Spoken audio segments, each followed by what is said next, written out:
What's up guys, CarVisionLA here. I hope y'all are having a fantastic day. Guess where I am? I'm not in the United States. I'm not in Los Angeles. Well, that is in the United States. I'm coming at you from New Delhi, India. That's right, I have flown all the way out here and I'm taking in the vibe. I am absolutely loving India, taking in the culture, and most importantly, taking in the cars. Behind me, I got one of India's prime methods of transportation, the auto rickshaw. We are going to go for a ride, hopefully maybe even take it for a drive. This is actually my first visit here, and like I said, I'm loving it. So we are going to check out this right behind me and see what it's all about. Let's get right into it.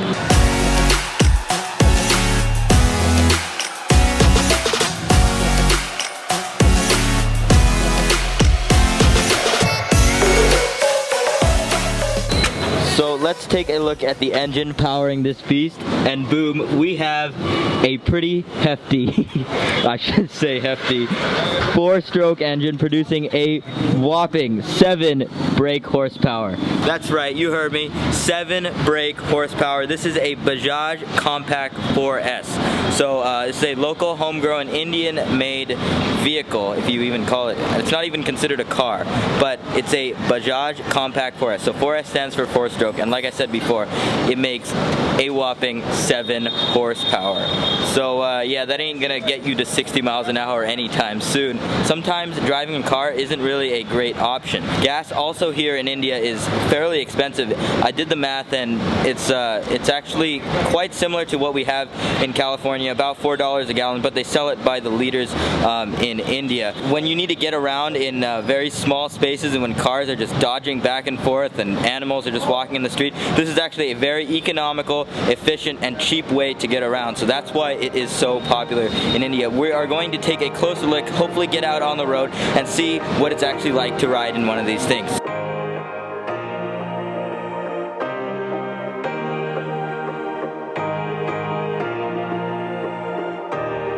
Alright, so right now we are riding on the auto rickshaw here in India. The roads are quite bumpy, but it's actually pretty cool. We are like open air. This is open air. This is the real deal. There's no, you can literally fall right out of here. That is pretty cool. I got my friend Achchha here. How you doing, Achchha? What up? Hey man. Do you take these auto rickshaws a lot? Yeah, I do. I mean, it's a very common mode of transport in India. So these are quite cheap also. You can like travel from point A to point B for like pennies, literally pennies. Wow. This is, do you ever get worried about the safety of these things? No, at some point you don't care. So, no, safety is like, these auto rickshaws, they don't like reach that amount of speed. So, I think the highest it can go is like 40 kilometers per hour. Translate that into miles, I don't know.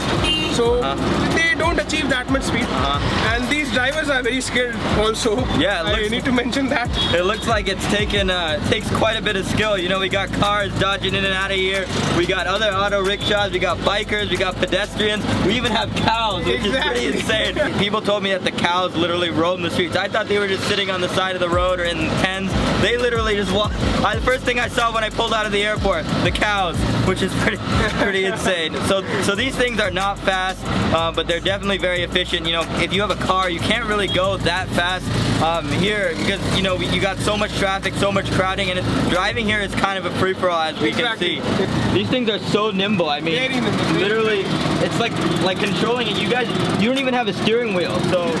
So like, this is kind of like a bike. You call these tuktuk in like Thailand or parts of Thailand, I think. It's called rickshaw, auto rickshaw in India. Okay. Manufactured by 2 companies. I mean, there are many, but 2 most popular companies. This one's is a Bajaj. It's a Bajaj Compact. It's a 200cc. This is a cost what? $2,000, $2,500. 2,000. So then in rupees, it's like what? How many lakh? The lakh, that is like 3 lakhs. So this is a CNG. It's not a gas car or vehicle, if this is even considered a car. But it's also not a diesel car. It's a natural gas, a bit cleaner than diesel and petrol. Also a lot cheap. So, and also the CNG, like these taxis and auto rickshaws, these are mandated by the government to run only on CNG, because you know pollution is rampant in India. Right. Seriously, the air quality index is pathetic in India. So all the taxis you see, all the rickshaws you see, they run on CNG and CNG only. As much as a free-for-all kind of driving in India is, like, it doesn't seem like the cars like bother the auto rickshaws. You know, the cars kind of mind their own business and the auto rickshaws mind their own business. There's a certain understanding, but yeah, sometimes like they get on our nerves. Like me being a car driver, sometimes like these auto rickshaws, they zip through traffic, right? They cut in front of you and all. So sometimes they do get on your nerves. But yeah, it's okay, it's all right. That's the way it is. That's the way we live. Right, right. No, it's, oh wow. See, like this. Oh wow, you just missed it. So basically we just almost came into a collision with this car right here, but the auto rickshaw just stopped, and it's like that's like the norm here. And so nobody bothers to fight or something. Nobody cares, right? Yeah, there's no road rage. An understanding.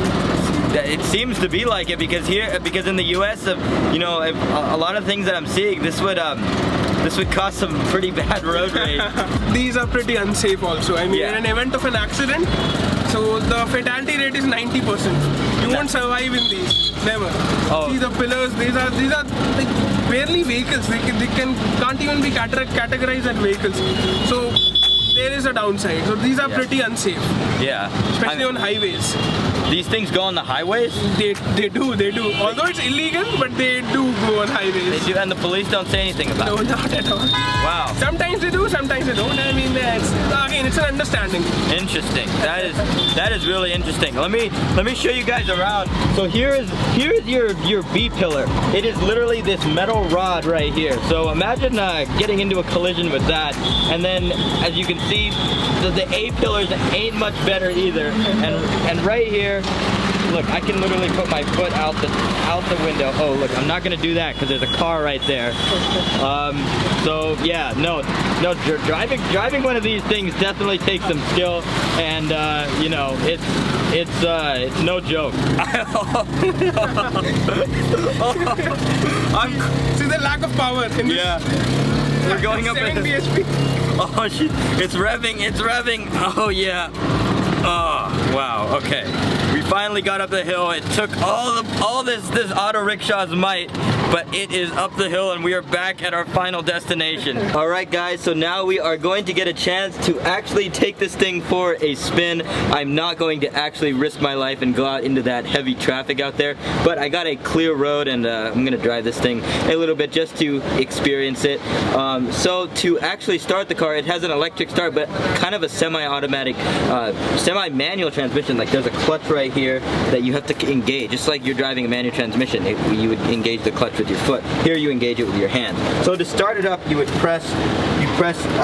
turn the ignition right here, and then and crank.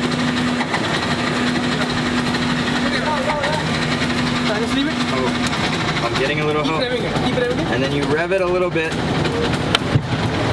Start again.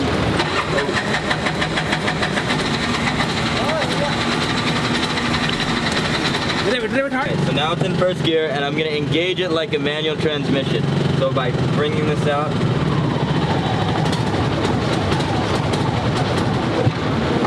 Well, I stalled. Rip me, but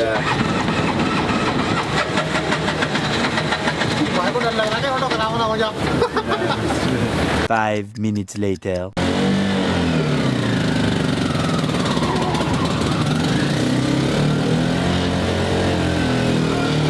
oh yeah, we're doing this.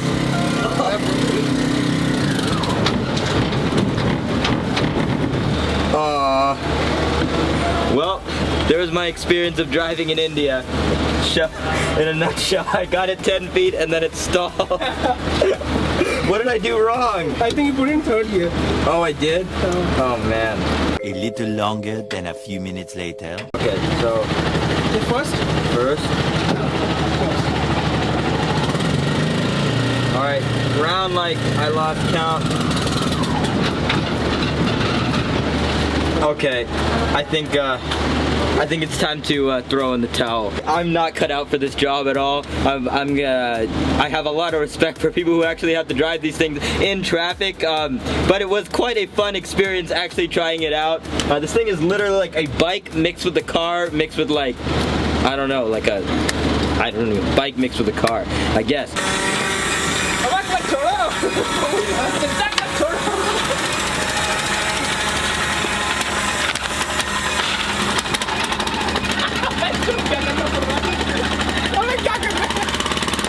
Is it back on? Yeah, It's done? There we go. What happened to it? These are not reliable vehicles per se. So like also this has like I don't know 1 lakh kilometers on the odo probably. 1 lakh kilometers? More than that. What? Jeez. So these are pretty unreliable vehicles, but yeah, there is a system called Jugaad system in India. Right? So they managed to repair it using that only, that theology only, Jugaad. Gotcha. Jugaad. So you don't have proper service centers for these auto rickshaws. It's all done roadside. So that's why they tend to like develop some problems, but it's okay. It's all right. They manage it. Okay. Well, at least I tried to drive the auto rickshaw and I broke it and they fixed it. So you know, I guess that concludes my career of driving auto rickshaws in India. But it was still quite a fun experience, and I'm glad I got to actually see what it's like to ride in one of these things. Anyway, I hope you guys enjoyed this video. If you did, please be sure to smash that like button. Follow me on Instagram at CarVisionLA for news updates, exclusive content, and giveaway notifications. I have plenty of more awesome content coming at you from India as I'm traveling here for the next 2.5 weeks. So stay tuned. I will catch you all in the next video. Peace out.